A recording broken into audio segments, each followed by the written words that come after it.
ಬೆಳಗಾವಿ ತಾಲೂಕಿನ ಸಮೀಪದ ಮಚ್ಚೆ ಗ್ರಾಮದಲ್ಲಿರುವ ಕ್ರಾಂತಿವೀರ ಸಂಗೊಳ್ಳಿ ರಾಯಣ್ಣನ ಪ್ರತಿಮೆಗೆ ಗುರುವಾರ ತಡರಾತ್ರಿ ಕಿಡಿಗೇಡಿಗಳು ಮಸಿ ಬಳಿದಿರುವ ಅಮಾನವೀಯ ಘಟನೆ ನಡೆದಿದೆ. ಸ್ಥಳದಲ್ಲಿ ಬಿಗುವಿನ ವಾತಾವರಣ ನಿರ್ಮಾಣವಾಗಿದ್ದು, ಘಟನೆಯನ್ನು ಖಂಡಿಸಿ ಕನ್ನಡಪರ ಸಂಘಟನೆಗಳು ತೀವ್ರ ಆಕ್ರೋಶ ವ್ಯಕ್ತಪಡಿಸಿದೆ.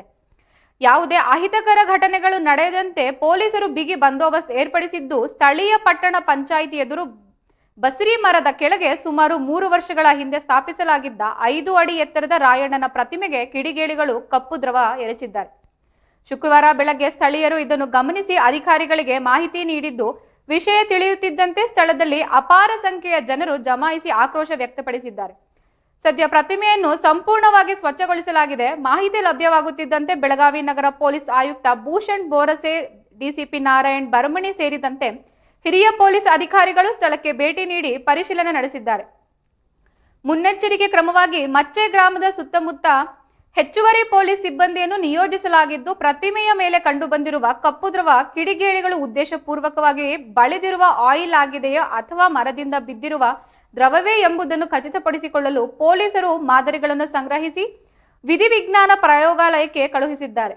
ಘಟನಾ ಸ್ಥಳದಿಂದ ಸುಮಾರು 10 ಮೀಟರ್ ದೂರದಲ್ಲಿರುವ ಸಿಸಿಟಿವಿ ಕ್ಯಾಮೆರಾಗಳ ದೃಶ್ಯಾವಳಿಗಳನ್ನು ಪೊಲೀಸರು ತೀವ್ರವಾಗಿ ಪರಿಶೀಲಿಸುತ್ತಿದ್ದು, ಈ ಕುರಿತು ಬೆಳಗಾವಿ ಗ್ರಾಮಾಂತರ ಪೊಲೀಸ್ ಠಾಣೆಯಲ್ಲಿ ದೂರು ದಾಖಲಾಗಿದೆ. ತನಿಖೆ ಪ್ರಗತಿಯಲ್ಲಿದೆ ಎಂದು ಆಯುಕ್ತ ಭೂಷಣ್ ಬೋರಸೆ ತಿಳಿಸಿದ್ದು, ಈ ದುಷ್ಕೃತ್ಯವನ್ನು ಕರ್ನಾಟಕದ ರಕ್ಷಣಾ ವೇದಿಕೆ ಸೇರಿದಂತೆ ಹಲವು ಕನ್ನಡಪರ ಸಂಘಟನೆಗಳು ತೀವ್ರವಾಗಿ ಖಂಡಿಸಿವೆ.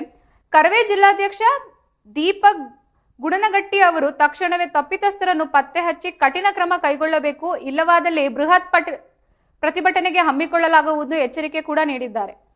ಭಾಷಾ ಸೂಕ್ಷ್ಮ ಪ್ರದೇಶವಾಗಿರುವ ಮಚ್ಚೆ ಗ್ರಾಮದಲ್ಲಿ ಛತ್ರಪತಿ ಶಿವಾಜಿ ಜಯಂತಿಯ ಸಂಭ್ರಮದಲ್ಲೇ ಈ ಘಟನೆ ನಡೆದಿರುವುದು ಪೊಲೀಸರು ಎಲ್ಲ ಆಯಾಮಗಳಿಂದಲೂ ತನಿಖೆ ನಡೆಸುತ್ತಿದ್ದಾರೆ.